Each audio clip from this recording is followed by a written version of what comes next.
This is a science, the law of God. It's a science.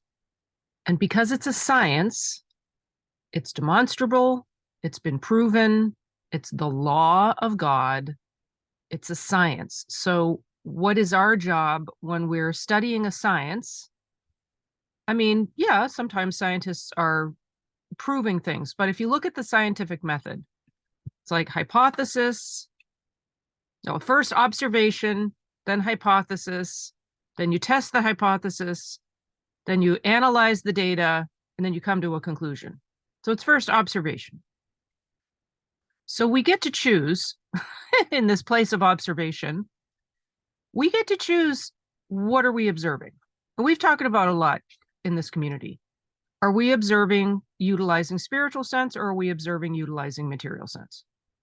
And that's kind of the first choice. Which way are we approaching life? Are we approaching life from a spiritual standpoint or a material standpoint?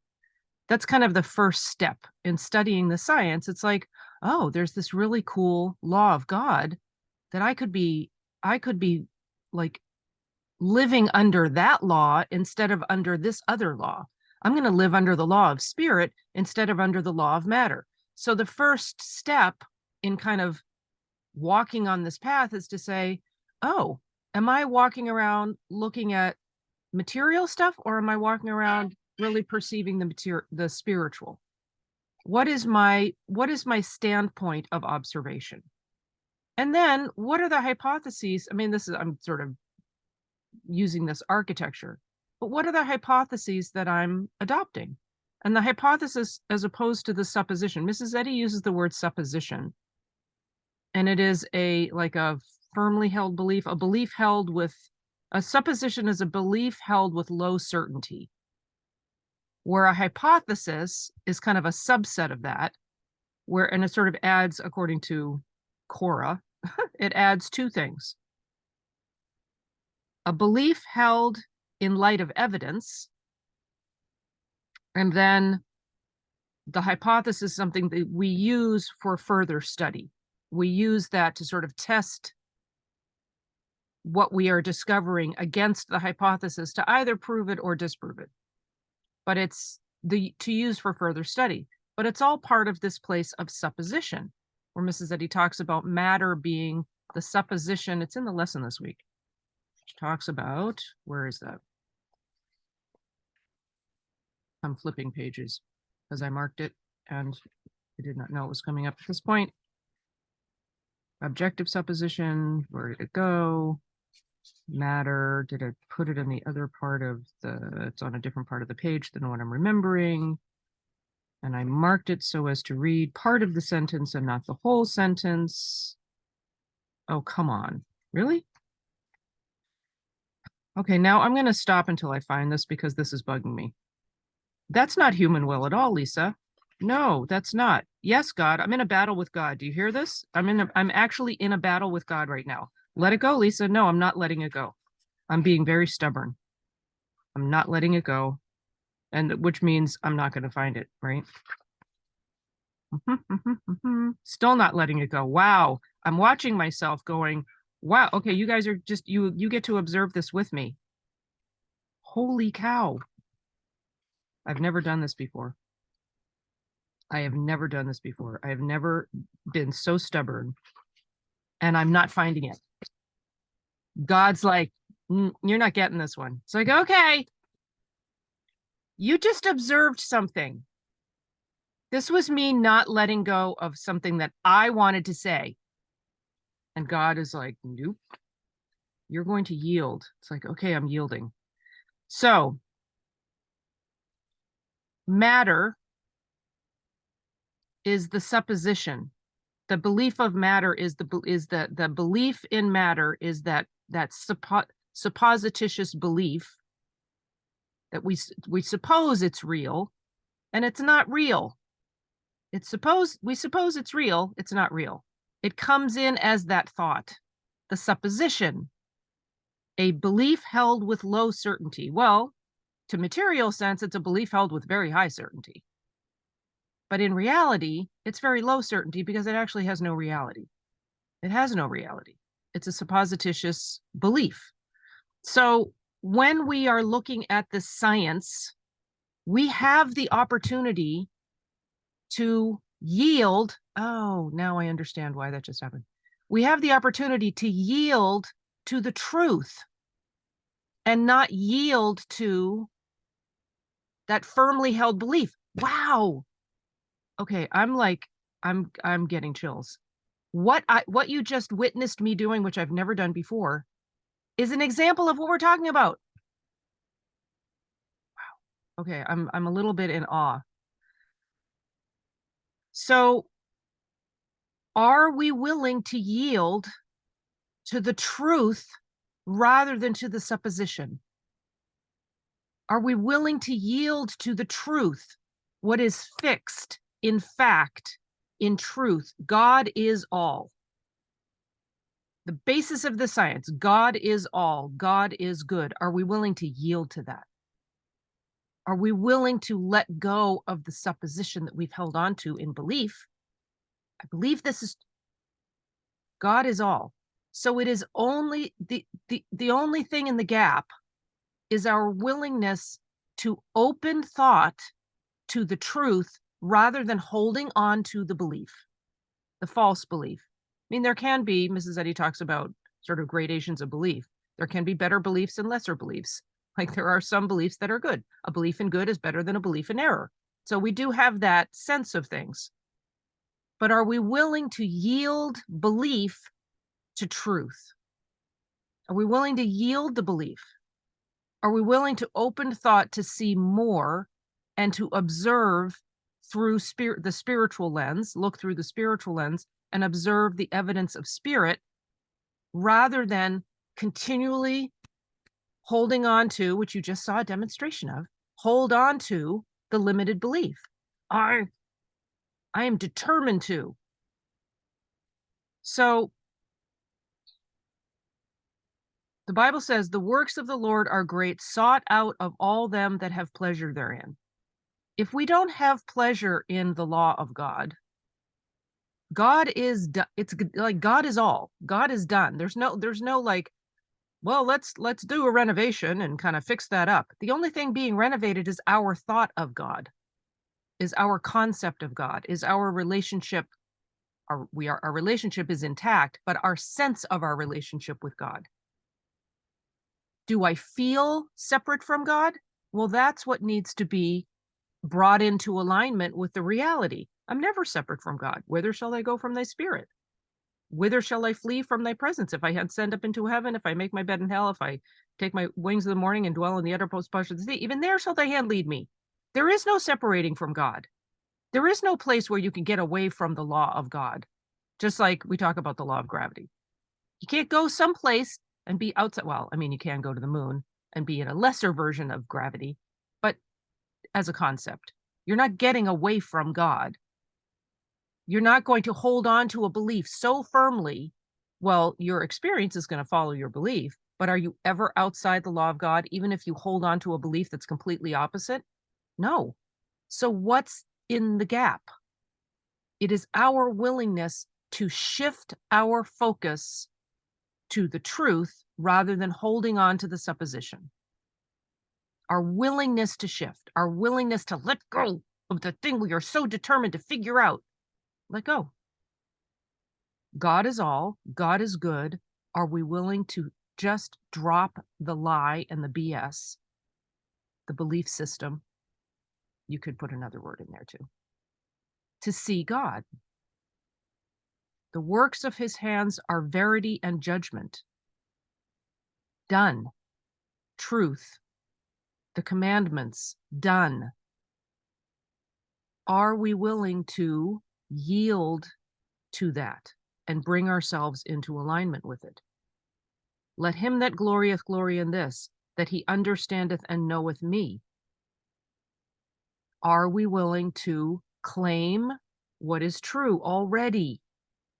We're not changing the truth. What does Mrs. Eddy say about prayer? It doesn't change the truth. It brings us into alignment with the truth. It doesn't change anything that's true. It doesn't change God. It brings us into alignment with God, into accordance with it. Are we all ready? Yes, it brings our sense of it into alignment. So are we, God's thoughts are perfect and eternal, Mrs. Eddy says, are substance and life. Material and temporal thoughts are human, involving error. Okay. So if we know that, are we willing to give up the human? Are we willing to give up the things that are, get all the evidence that's gathered based on material sense? And when we start arguing with God, you know what that's like. When we argue with God, oh, yeah, like you just witnessed me doing. When you argue with God, it doesn't end well because God always wins. And so if we hold ourselves separate because of the argument, we lose every time. Truth always wins. Truth is always the victor, to put it in Mrs. Eddy's words. Truth is always the victor. But that's good. That's good and gives us great comfort when we recognize that's the truth. Truth is always the victor. So when we're struggling, we know truth is always the victor, then we know that going in the direction of truth is going to be a better scenario than fighting for error. How many times do we argue for the false belief? We find reasons, we find excuses, we stack up evidence. How many times? How many times when you're struggling? And a lot of times fear makes us grab on even more. So how do we overcome that? How do we get past the fear in order to let go of holding on so tight and being able to expand? It's like expanding our view to include reality and not just the lie. And once we see the reality, the lie gets diminished and diminished until it no longer has any power to impress us or hold our attention at all.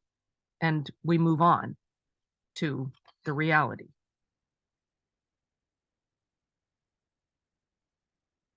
God is not separate from the wisdom he bestows. So we have the choice of whether or not we are open to it and whether or not we act on it.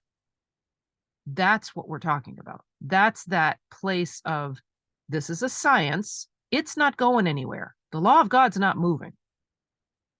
It's a fixed reality, truth, love, mind, all intelligence, good, all good.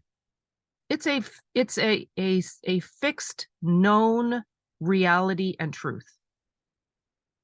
Are we holding ourselves apart from that because of what we're the suppositions we're holding on to? Either the softly held beliefs or the firmly held false beliefs. It's our choice. God is at one with the wisdom he bestows.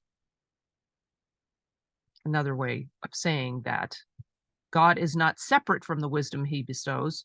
God is at one with the wisdom he bestows. We are at one with the wisdom God bestows. Are we admitting that? Are we seeing that? Are we looking for evidence of that? Or are we looking for evidence of the problem and stacking up more and more evidence to prove that there is a problem? There's a problem here, God. I got evidence there's a problem. I'm going to show you. And we can go to what we talked about yesterday. A false sense of life, substance, and mind hides the divine possibilities. So if we have all this evidence stacking up to prove the false sense, it is hiding the divine possibilities and conceals scientific demonstration. Oh, notice that she says scientific demonstration. Why? Because the science, the law of God, the scientific demonstration, it is inevitable that we can demonstrate what is already true. Because we're not creating it. We're not making it up and making sure it happens by creating it. We are just opening thought to the reality that already is. So it's hidden by mortal sense. It's not destroyed by mortal sense. The mortal sense makes it look like there's some other reality going on. There's not. The only reality is that of God. So are we open to seeing it? Are we open to seeing the divine possibilities and revealing the scientific demonstration that, of course, we can demonstrate this law? It's a law of God. Of course, it can be demonstrated. What's in the way of the demonstration? That false belief that's being held as true. So it's not a real problem. It's a belief that the problem is real, to put it in the terms of Jack Hubble's words. We're not dealing with a real problem. We're dealing with a belief that the problem is real. Because in reality, there is no problem. That's the law of God. It is operating. It has never stopped operating. You have never been out of alignment. Where the Bible says, blessed are the poor in spirit, for theirs is the kingdom of heaven. Blessed are the humble. Is what Bible interpretations, mostly say. Blessed are the humble. It's not, Are we humble enough to let go of our personal concept and yield to what is? If you know Byron Katie's work, Byron Katie's love what is basically the condensation of her work. Love what is. What is God and God's law. Love what is.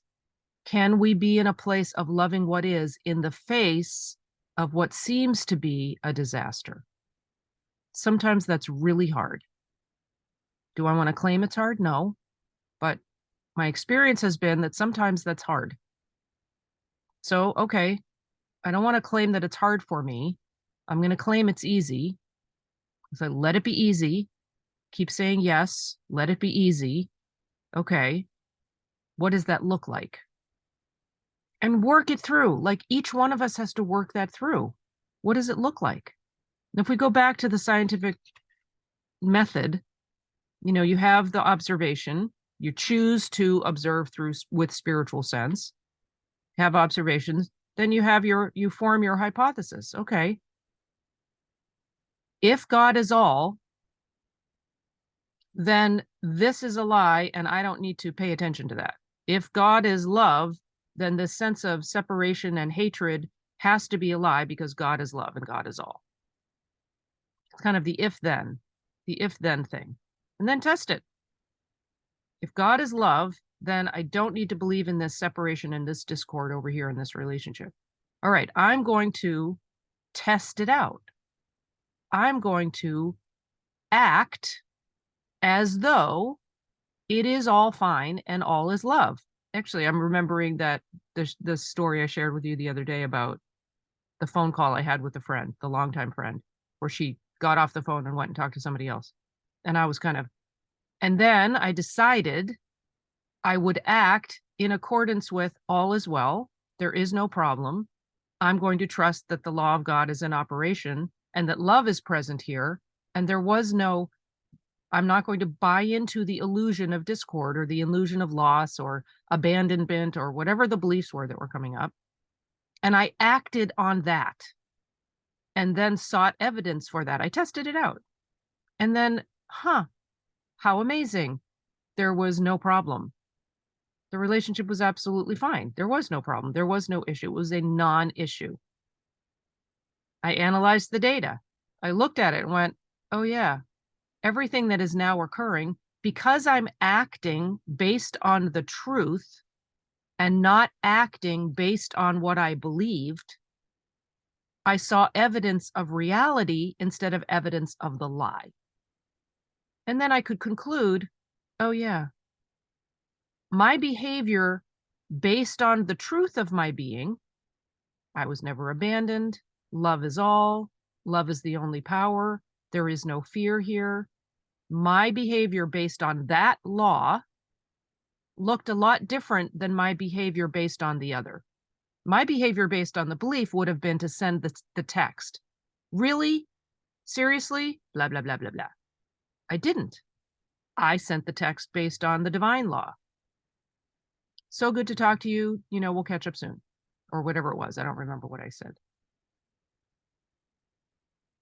Love expressed rather than expressed. We get to choose what law we are holding as true the false sense of law or true law? What are we basing our behavior and actions on? And then seeking evidence to see, oh, is behavior and action based on divine law proving the law? Of course it is.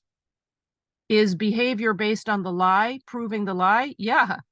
And it proves the lie, which is always going to crumble.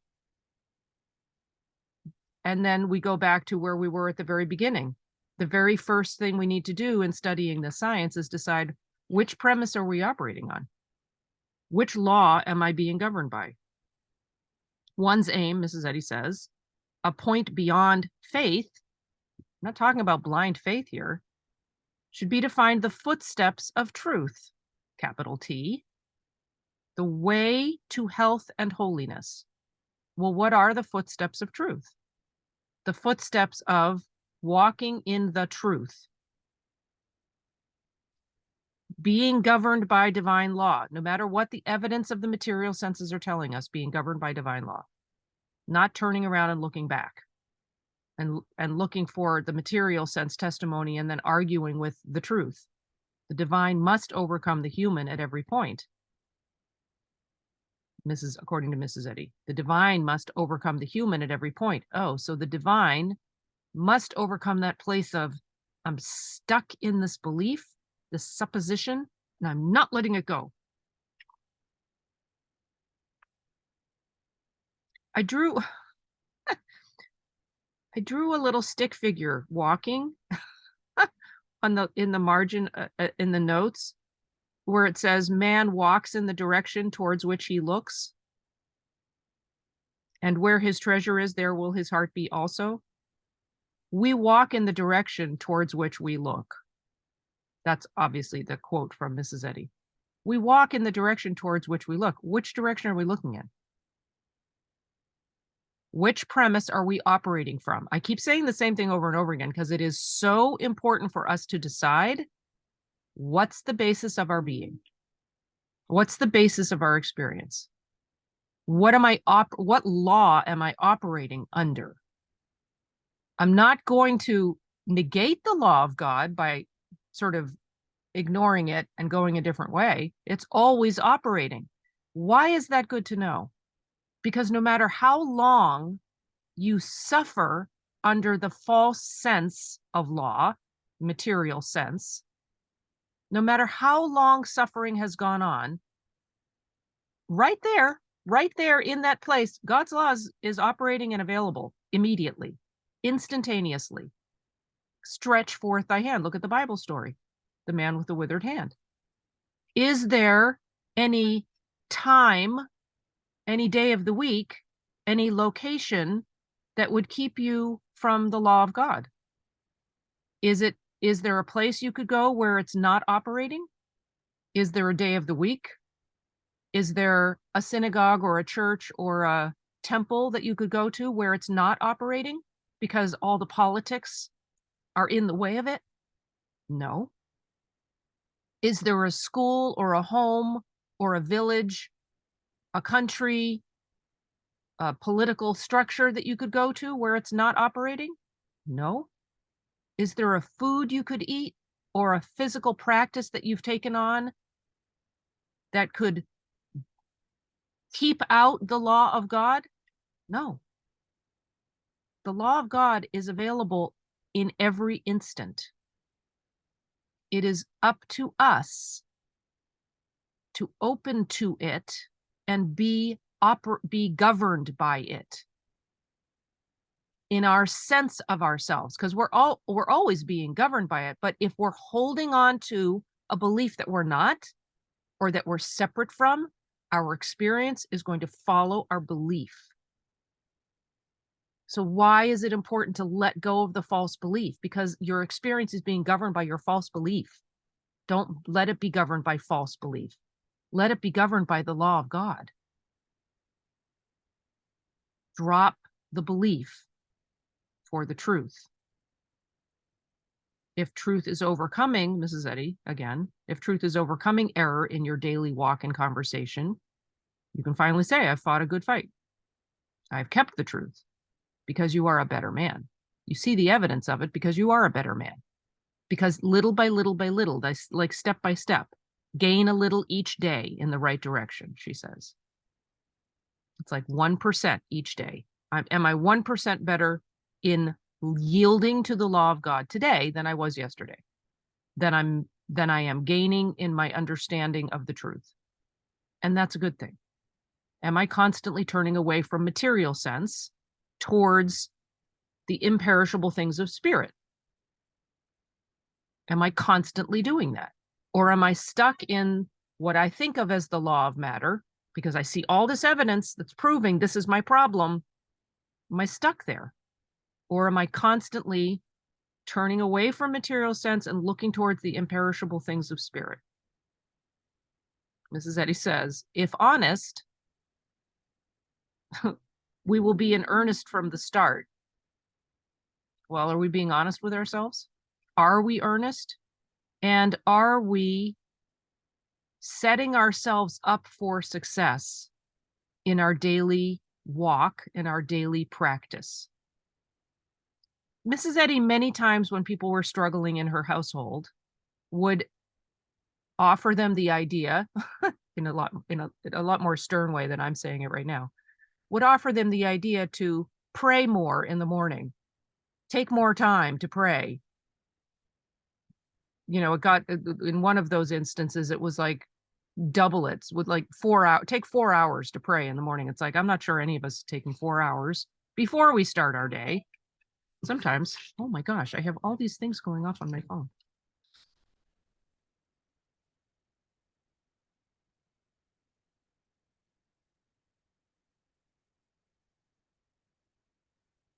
God has purposed our life. Like the purpose of our life is already in place. It's already established in the law of God. It's already established in our identity. There's no way that you can get away from that. It is who you are. So there's no way to separate yourself from who you are and get away from the law of you being purposed. You are purposed. There is a purpose for you. There's a purpose. There's a reason why you are here. If you keep ignoring that and keep walking away from it and not even going towards it because it feels too hard, or it feels too scary, or it feels too unknown. A lot of times people who get into careers stay in those careers because it's too hard to get out of them. And it wasn't really what aligned with their heart. And then they're fine at the end when they quote unquote retire. You know what I feel about retiring.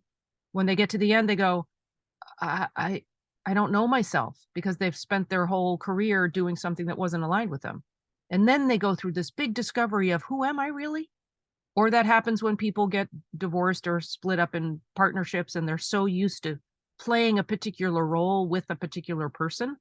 Then all of a sudden, they are in a place of discovering, who am I really? What is my purpose? Well, it's built in.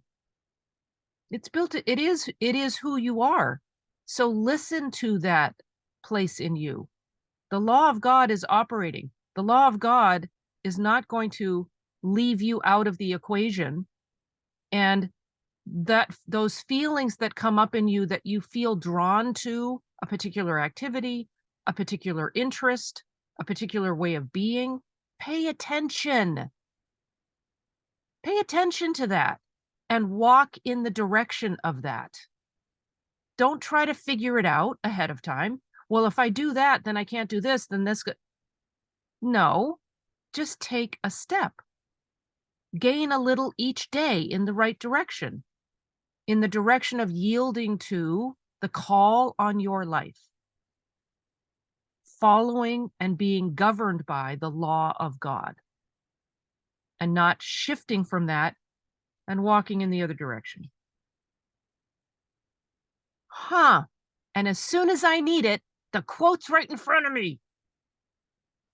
God, you can see what my lessons are today.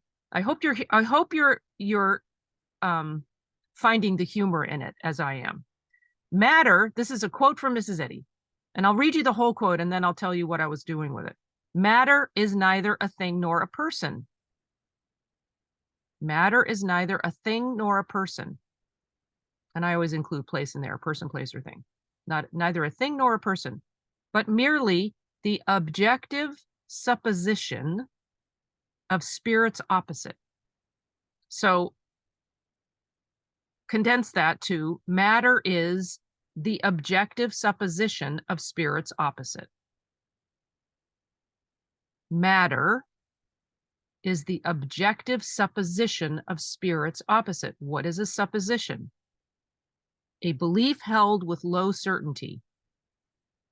A lot of times we elevate that to a hypothesis because we start looking for evidence and proving it, the false sense. Matter is the objective supposition of spirit's opposite. Remember, the whole scientific method starts with observation, objective supposition. Like, this is science. These statements are loaded with, like, you could take that one statement and you could spend a year on it. But the whole point of today, really, choose which premise you're operating under. Choose which law you're being governed by.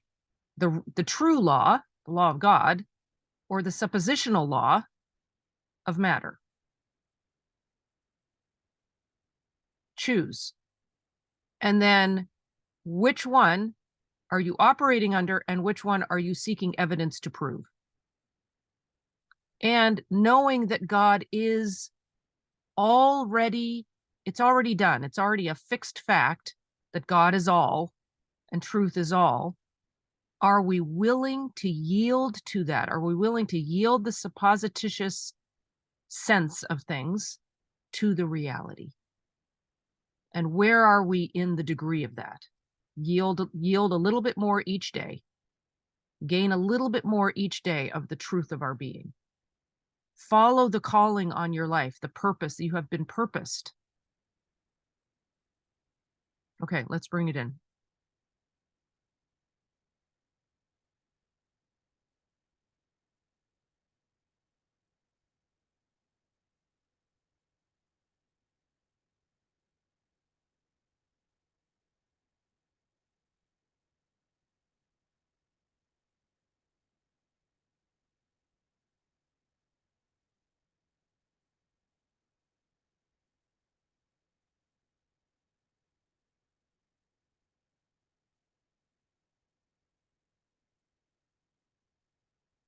All right, I'm going to finish this paragraph because it's exactly what we're talking about. The five material senses testify to truth and error as united in a mind both good and evil. The five material senses testify to truth and error as united in a mind both good and evil. Their false evidence, see how scientific this is? Their false evidence will finally yield to truth with a capital T, to the recognition of spirit and of the spiritual creation. So if you look at this paragraph, like this is the scientific, Mrs. Eddy lays it out. What does it look like for us to yield to truth? What's actually being given up? The five physical sense testimony of this existence of this law, this material law governing everything and screwing it all up, or yield that to the evidence of spirit, truth, reality. I'm not sure about you, but it's pretty clear to me which one I want to be governed by. Divest yourself, she says. I love the word divest. Divest yourself of the thought that there can be substance in matter. I mean, we could go through the whole book and I could, we don't, we're not doing that. So today we will stop here. It is worth sitting and looking at this. And actually, I will say that this whole Morning Metaphys came out of preparing for this, for Choose to Be You, which is one of the little pockets of things we do in the community, this Choice Matters community. So community members, I will see you at 15 past the hour, and we will continue the discussion because this is the work we're in today. So this is kind of the primer for that. So you who are not in the community, do the work of it. Sit down and actually write out what are the hypotheses that you are holding. What is the evidence you are looking for to support your hypothesis? And if your hypothesis is if in your hypothesis you notice, and be honest about it, don't just write out the hypothesis that you know is the truth. Write out the one you actually are holding on to. And notice what the belief is. What is the supposition in there that's based in a material sense of things? And then write out the evidence that you have been using to prove your hypothesis, because I guarantee you've been stacking up evidence to prove the hypothesis that you've been holding. And see if it breaks down. We're going to be doing this work together in the community. Those of you who are not in the community, I beg of you, I'm offering you the opportunity to take up the work and do it on your own. Take the time to actually work it through. And don't just kind of think about it in the corner and go, oh yeah, that's a cool idea. Actually sit down with a piece of paper. You guys all have journals. Take out your journals, start writing. All right. I hope I'm seeing smiles in these little faces. Yes, I am. Okay. All right. And I am willing to put myself up on the chopping block to be the example piglet that got slaughtered today in my example of not yielding. Holy cow. That was an interesting little, it's like, I'm getting chills just thinking about it. I'm kind of blown away the way God works. Even when I think I'm doing something, I wasn't doing it. Dang it. I'm never in control. It's always God. I keep trying here and there to just be in control of, like, nope, sorry, Lisa, you're not. It's not about you. It's never been about you. It's not about you. It'll never be about you. Get over yourself, move on. Just let it be about God. And it's so much easier to let it be about God. It's just when you yield and you just say, okay, uncle, there's got to be a better way to say that. Okay, God. All right. Love you guys. See you tomorrow. Community, I'll see you in 5 minutes. So long.